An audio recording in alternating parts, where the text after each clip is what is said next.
Welcome to Leading with Purpose, the podcast that's dedicated to helping you become the leader you aspire to be. Join us on a journey of self-discovery, empowerment, and inspiration as we explore the world of leadership and personal growth. In each episode, we will explore the art and science of effective leadership, bringing you insights, stories, and strategies from experts and thought leaders across various industries. And now your hosts, Dawn Marie Bornhammer, Maisha B. Hoy, Janelle E. Taylor, and Dr. Sharon H. Porter. Welcome to Leading with Purpose, the podcast that's dedicated to helping you become the leader you aspire to be as you lead, empower, inspire, and achieve. I am Dr. Sharon H. Porter, Editor-in-Chief of Vision and Purpose Lifestyle Magazine. I'm Janelle E. Taylor, founder and CEO of the JTOA Corporation, where we optimize people performance and products. Hi, everyone. I am Maisha B. Hoy, CEO of BSHG LLC, where we manage MaishaLemonadeStand.com, QBob, and Customer First Marketing. Hello, everyone. I'm Dawn Bornhammer. I am the founder and chief impact officer for Mission Inspired Consulting. And guys, we are super excited to welcome our guest, Mr. Jevon Wooden. I am so excited. He is CEO and founder of BrightMind Consulting Group. He is a certified coach, a business consultant, a speaker, a podcast host, author, Army veteran, certified in emotional intelligence and DISC, and driven by a passion for leadership, growth strategy, and aiding motivated leaders and businesses in reaching their objectives. Mr. Wooden, welcome. Oh, man, I'm so excited to be here, ladies. I appreciate you having me. Yes, thank you so much. And I just, want to start out with emotional intelligence. I love the fact that you're passionate about that and you actually credit it for saving your life. And I would just love to hear more about that. Yeah, absolutely. I mean, I didn't know it was emotional intelligence back then. Didn't actually learn that until my 30s. I'm 38 now. So it tells you how, we're doing things, but we don't necessarily know what the root is. So when I say it saved my life, it really started at 17. I really struggled with a lack of confidence, a lack of value and understanding what value truly was growing up in an impoverished environment in Rochester, New York. And I happened to end up in a jail cell. And this is where I really understood the power of emotional intelligence, empathy, and everything. So I sat in that jail cell awaiting someone else to decide my fate for months. And imagine 17, I'm facing 7 years in prison. And I got in front of a judge. By the grace of God, that judge gave me another opportunity, gave me another chance. Say, you know what, I'm not going to have you do this time. I'm actually I believe that you are more than what this charge is showing. I believe that you are more than your environment. So do something with that. And before that, my mom visited me in the visitation room and she didn't want me to use a public defender because we know where that usually goes. So she put up our house, which meant that if anything went awry, that my sisters, my mom, and everyone else will be homeless. So that showed me a different definition of value, showed me that I mattered. And that really, I carry that with me to this day in everything that I do, that power of showing others that they matter, listening to them, understanding their perspectives, and showing them that in the value of their ideas and who they are.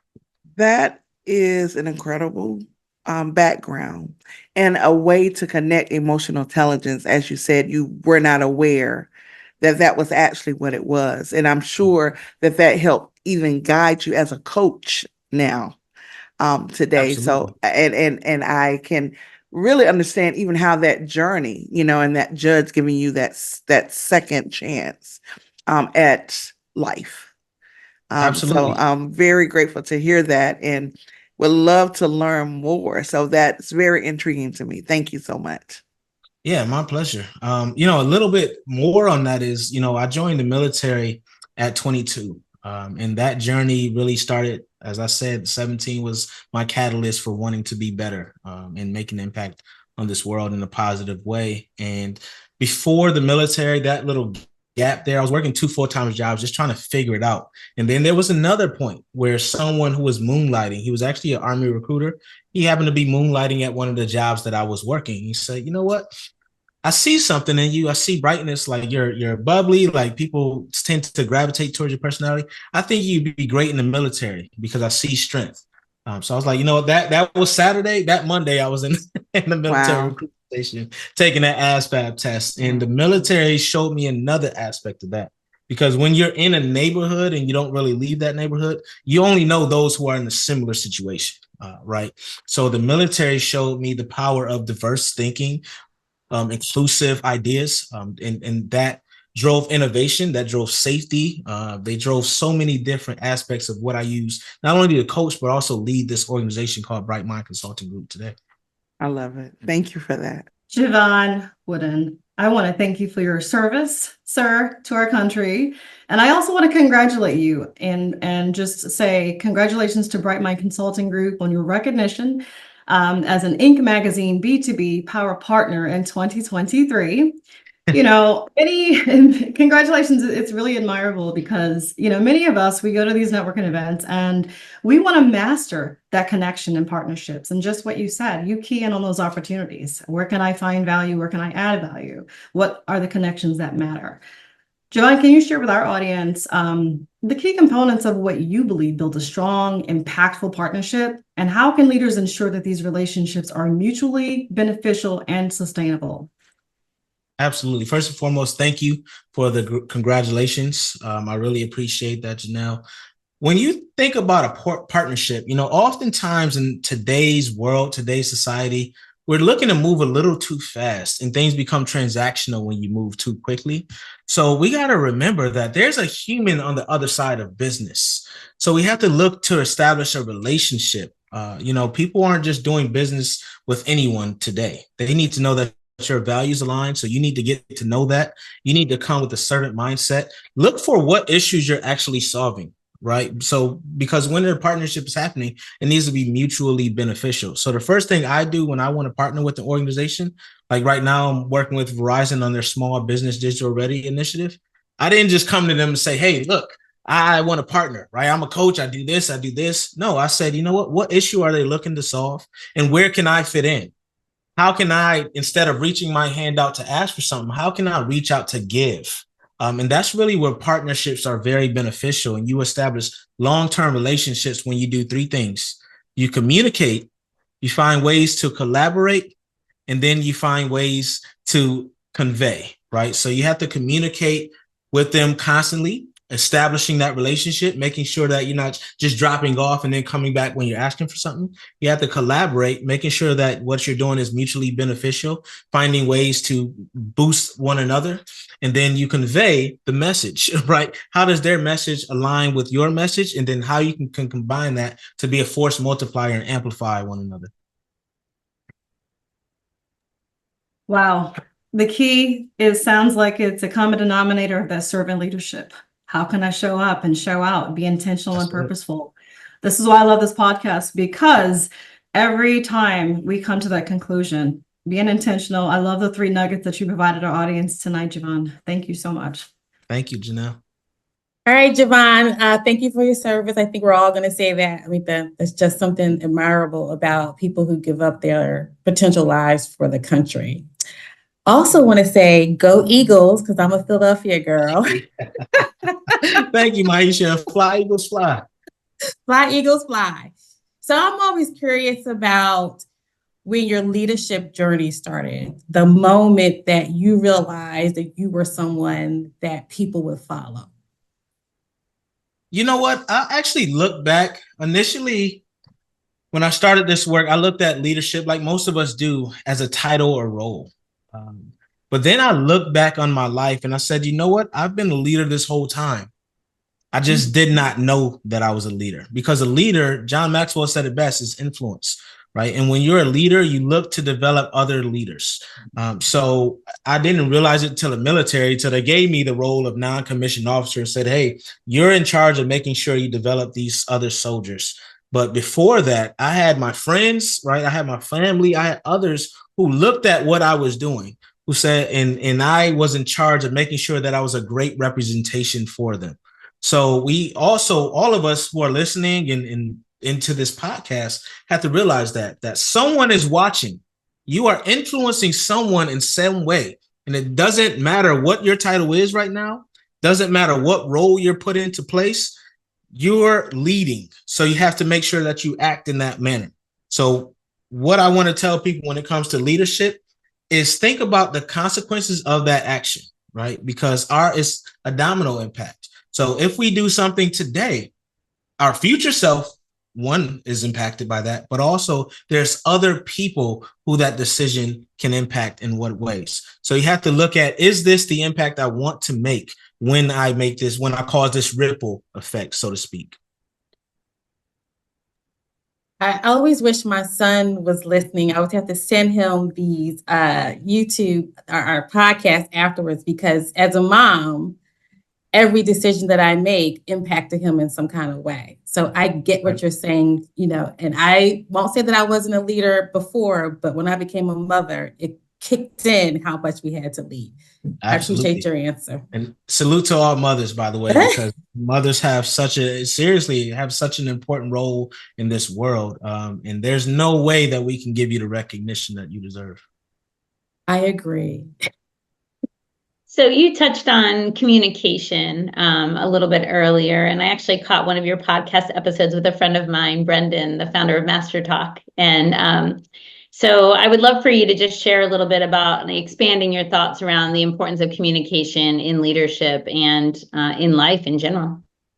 Absolutely. And thank you for that question, Dawn. So communication it's really a struggle today because we rely so much on tech and devices that we forget about the human aspect, which we have to lean in on emotions. And emotions gets a bad rap. So that means so many people are inauthentic in their way that they communicate, right? They're filtering themselves, or they're just not conveying it properly, not thinking about the person on the other end. So when I think about empathetic communication, I think about placing an interrupt between what you say and do, right, and how it comes out. So a lot of us react. Say, for instance, we're in a heated debate, right? Conversation, hopefully, but sometimes it turns into an argument. So we have to place an interrupt between our thoughts and our actions and how we respond, not react. So there's a principle called nonviolent communication, and I forget who comes up with it, but it's really about looking at it from the other person's standpoint, because if we say something, we do something, we often can't take it back. So we need to make sure we place a pause in everything that we do. Think about it, right? And then if you don't understand what that other person is saying, or you don't agree with it, ask clarifying questions. A question is one of the most powerful tools we can use, and silence is right before that. Because if you're silent, that means you're processing. You don't have to say something immediately after someone else does or say something. So place that interrupt, take a beat, and then ask a question to say, if I'm understanding this, like, this is what you're saying, right? That mirroring technique when it comes to communication is amazing after that pause, because you're getting to understand it. It's called actively listening. You're not listening to respond, you're listening to understand. Once you understand, then you can kind of put in your perspective, right? But I'm of the mind that the coaching conversation is the best conversation we can have. Understand where that person's perspective is coming from, and instead of using accusatory or attacking language, saying that their idea is stupid or what they're saying doesn't make sense or any of this stuff, we can come from a place of saying, you know what, here's what I think, tell me what you think about this, right? How do you feel if, we look at it from this standpoint? Just put it in that language, and it softens that. People don't get defensive if you come from that perspective. Because what happens if one person gets defensive, they come off and they're trying to talk over the other person, and they just start attacking, and then it's lost. So if we ever get to that point when we're communicating, once someone gets to the point where they're now defensive or they're no longer truly listening, we also have to know how to say, you know what, let's put a pause on this. It seems like we're not getting anywhere, right? We're agreeing to disagree, and it sounds like we're both raising our voices or we're talking over one another. Can we take a pause in that, right? There's nothing wrong with being able to say, you know what, we need a break here. It's not going anywhere. So people need to learn those skills again, so that we can start having conversations. And it's not just via text, it's not just via email, but we have human connections. And that's going to develop bonds that we're missing right now. No, you've made a couple of really key points. The emotional regulation, the opportunity to just create that space in between the pause and your reaction or your response. I love how you described, the ways to engage with other humans, especially thinking about that in workplace environments, right? Where we may not always agree, but there's an opportunity for us to learn from one another, stay curious, ask questions. And then, even in the coaching environment, really offering people the opportunity to invite them to share your perspective, but make sure you fully understand theirs first, before trying to potentially shift their perspective or introduce new ideas. So thank you so much. That's really important information. My pleasure. Okay, so we are both in Forbes, which I love contributing to them, and I love your insight. You are always putting out something dynamic. But your latest article was about EQ. It was EQ ROI, if I'm not mistaken, how emotionally intelligent leadership drives engagement and employee well-being. And I thought that was an interesting take.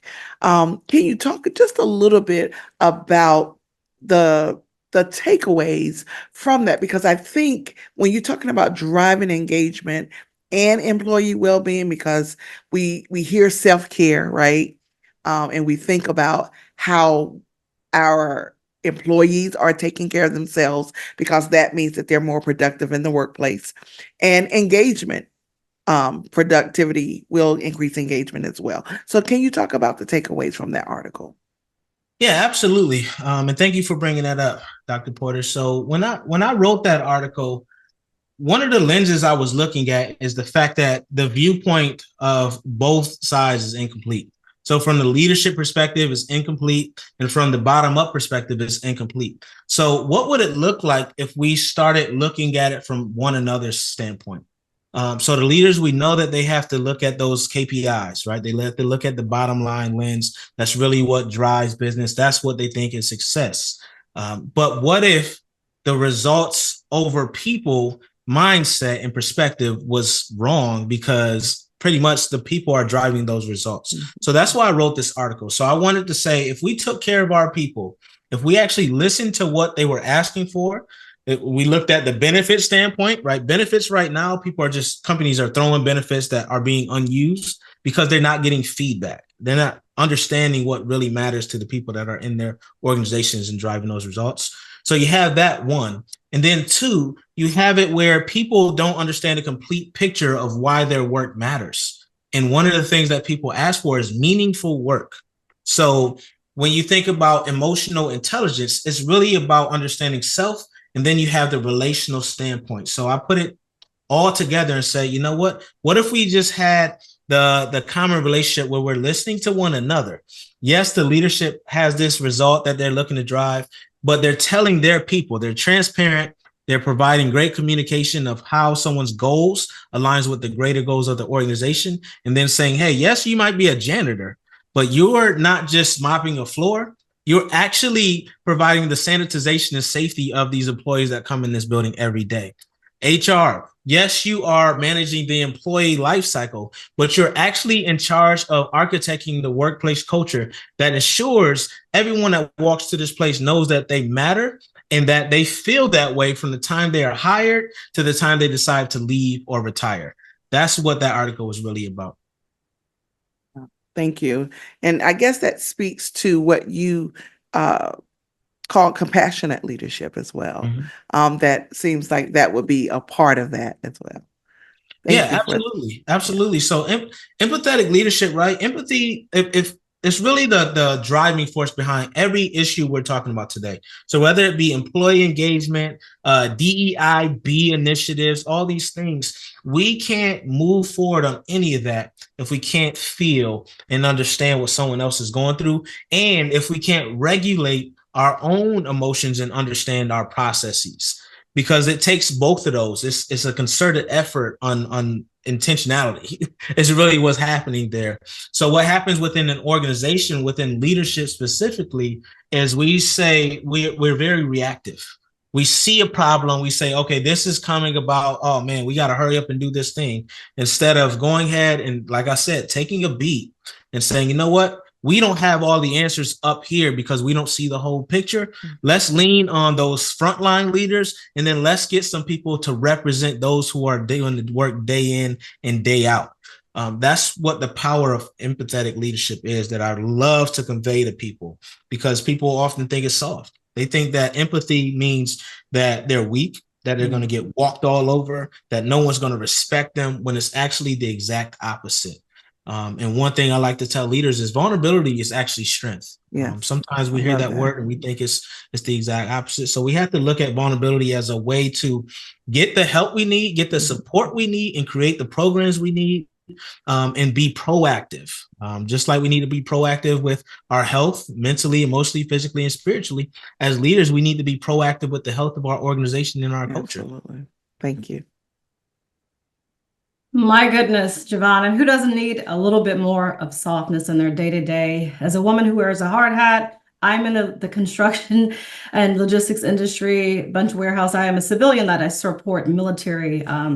So I will say, first and foremost, I really admire how you are supporting women in construction. I saw your last talk, the women in construction industry. So your expertise in DE&I and your understanding of the industry itself, the landscape, does it directly connect your decision to empower women in male-dominated fields? Yeah, and thank you, Janelle, for bringing this important conversation up. So, the work with women in construction, I'm so honored to be in that space. And shout out to the Construction Industry Education Foundation for bringing me in for that, and working and really being intentional on initiatives such as this. So the reason why this matters to me on such a grand scale, yes, I believe that everyone should have equity, but also I have 3 sisters. I have a mother, right? And as you heard from my earlier answer about mothers, I really believe that a woman is the value of a woman can never be articulated properly. So when I think of women in construction and other male-dominated fields, I feel like from a personal standpoint, one, we are missing out on the magic, right, of women when we try to keep women down. 2, from a business standpoint, and I always have to tie it to the business, because again, a lot of leaders who have that old style thinking, they don't understand that the power and inclusivity is immeasurable. The innovation that comes from the inclusivity, the equity, the diversity, the belonging, all these things that we're talking about, $8.8 trillion. I'll just put a number to it. Right? 8.8 trillion is the number that Gallup says is being lost globally annually, right? That is the GDP of Japan and Germany combined, which are 2 of the largest economies in the world. So if you think about this from the perspective of the business, that's what I bring it. But personally, I just think that women just need that. They deserve, well, you all deserve, because you're all women, but deserve that type of support and love, because you've given it over histories, especially in Black history, right? If it wasn't for what you've done in history, none of us will be here today. And also, if it weren't for what you've done from a civil rights perspective, we would not have come this far, even though we still have more to go. Wow, such a tremendous answer. And yes, we do have more to go. And I want to thank you for your continuous influence and your approach to creating more inclusive and equitable opportunities in these sectors, because we've come a long way, but there's definitely more love to give. Thank you so much for your advocacy. Thank you. I just love our conversation with all these wonderful guests. We always learn so much, even though we think we know so much. So for the CEOs and business owners and new entrepreneurs out there that are building teams and they have all these great ideas and they want to grow, grow, grow. How do they know when to contact you? What are some of the issues that you have dealt with that help people know that you're the coach for them? Absolutely. So clarity, first and foremost, because nothing matters if you aren't clear on what you're looking to accomplish, right? So that's one of the big things. Performance. If there's a different performance, so they know that they should be performing at a higher level, you can come to me. We mentioned DEIB, right? Any of those efforts and initiatives. Really, what it all boils down to is cultural transformation. So if you feel like there's something just not quite there, or something that you want to build on and you want to develop your culture and leaders to be at the level where you can improve performance and profit, leveraging the power of emotional intelligence, then you come to me. But I want to ask, because that's what I'm missing. How do they know that they don't have emotional intelligence? Is there, you said metrics, performance, but how do you know that that's what they're missing? Well, one, to know, you got to listen to your people, right? Again, if you're a leader, you're up there and you see that your people are just leaving, right? You can't retain top talent. You're spending a lot on training and it's not getting you any ROI, right? Your culture, you'll see it. Like as a leader, if you're really paying attention, you will see that your culture is not what you want it to be, right? And the metrics show in wasted dollars, project scope creep, you name it. There's so many engagement, right? Employee happiness. If you have hybrid teams or virtual teams and you see that the communication is ineffective, there's so many signs that tell us that we are not ready. It's just a matter of being open to seeing them. Thank you. Good. We'll look out for that. Thank you. So I want to pivot a little bit and talk about failure and your perspective on overcoming challenges and what do emerging leaders need to understand about failure and the opportunity it presents. Yes. So success is insulated by failure. That's my perspective. I believe that to innovate, you have to fail. If you're really looking to change something, you've never done it before. Right? So you have to learn from the journey. And that's where we're all missing. We expect this instant success. We expect to just hit it right the first time, but you have to build contingencies. I feel like you have to build space. Like we are very deadline driven in this world. And we're like, that deadline does not include room for hiccups, does not include room for people getting sick, right? All these different things that come up. So we have to make sure that we build that in and say, you know what, this is something new for us, this initiative. So we're going to invest in it. We're going to provide the resources. We're going to put the people behind it. And we're also going to give the room for the people who are actually doing this work, because we are just the ideators. We're the strategies people who don't really know what it takes. We're going to give you room to let us know what it takes. Right? Instead of putting this artificial deadline on you, and then the project scope goes up, and then we have a blown budget and all this other stuff. So that's what I think that needs to be done when it comes from failure from a professional standpoint. From a personal standpoint, again, we need to ensure that we know failure is a part of the journey and that we must embrace it. Failure just teaches us lessons, right? Whether you stop or not, that's on you, for you to decide. But failure is there to teach us a lesson. It's there to tell us, you know what, you didn't have all the information to take the next step. Or, you know what, you had the information, but maybe you were off a couple centimeters. Just like a basketball player. You think about Steph Curry.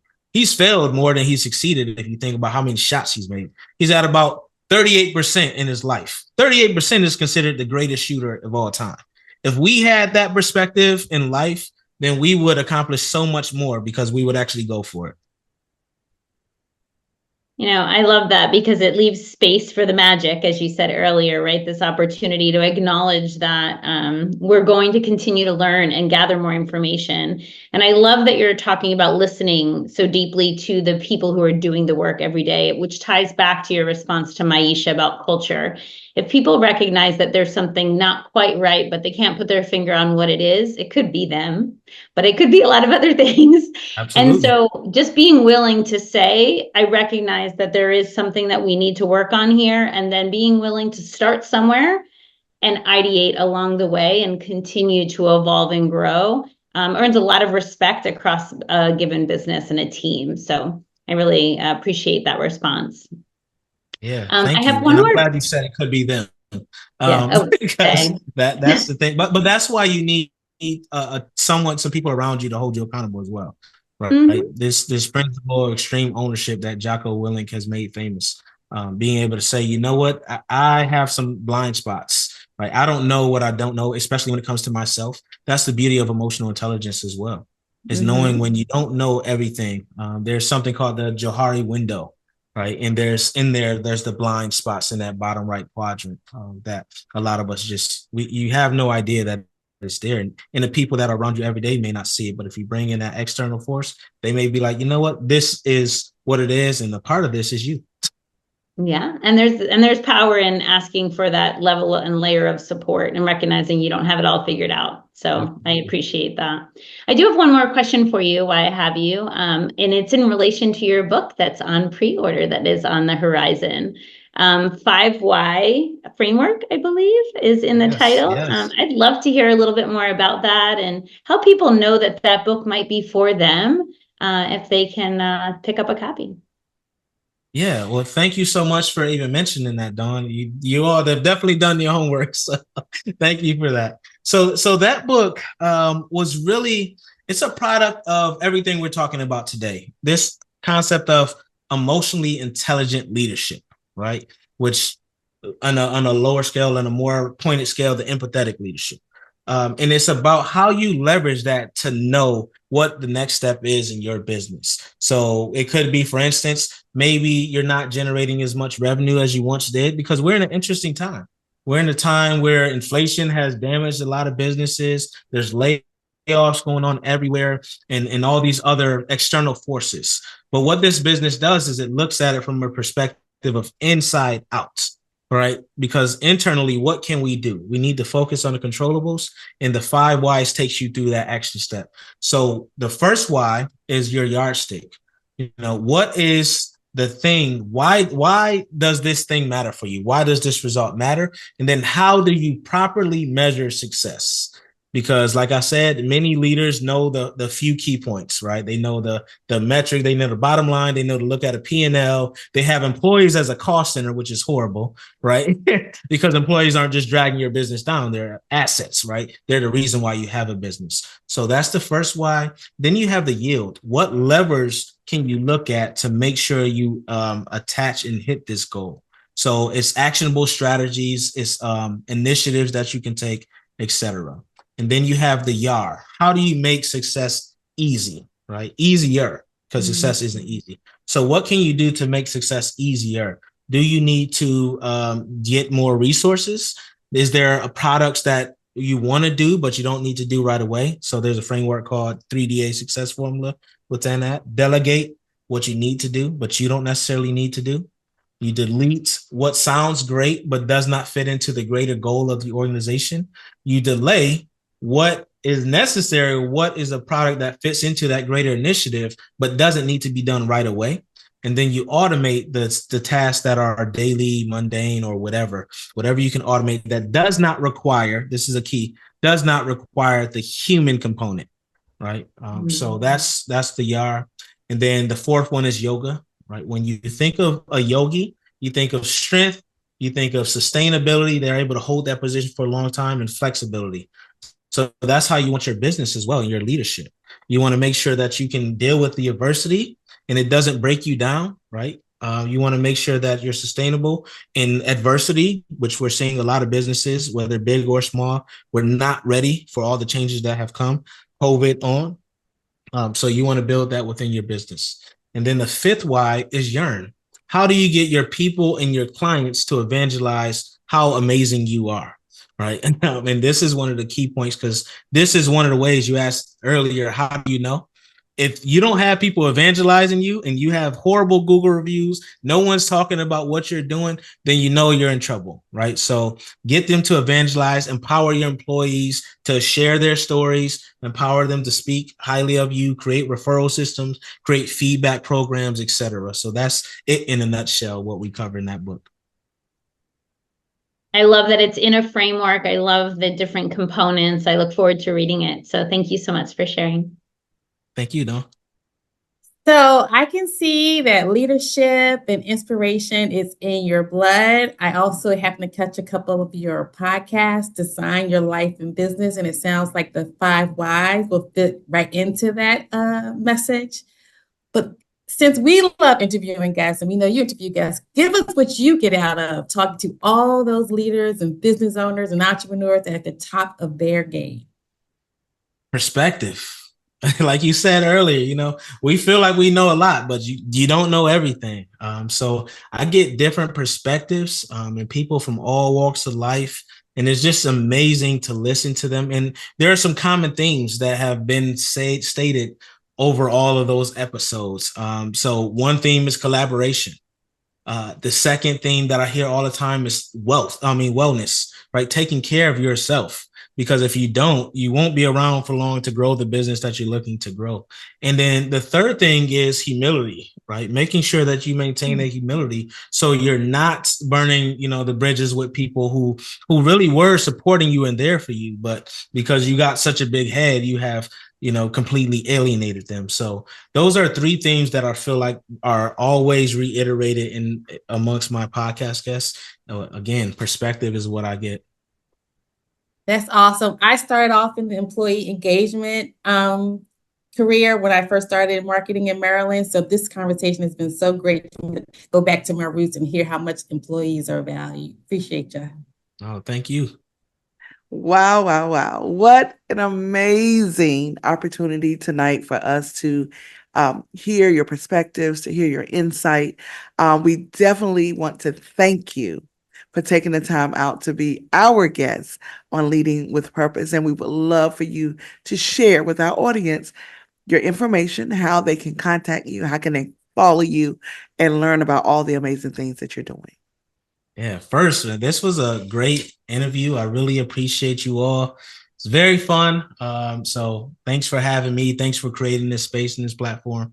Very important, everything we're talking about here today. So connect with me, LinkedIn. That's my favorite place to be. Search Jevon Wooden. You'll see a light bulb next to my name. That's me. Don't just connect, but also shoot me a message so I can know and say you found me on this platform.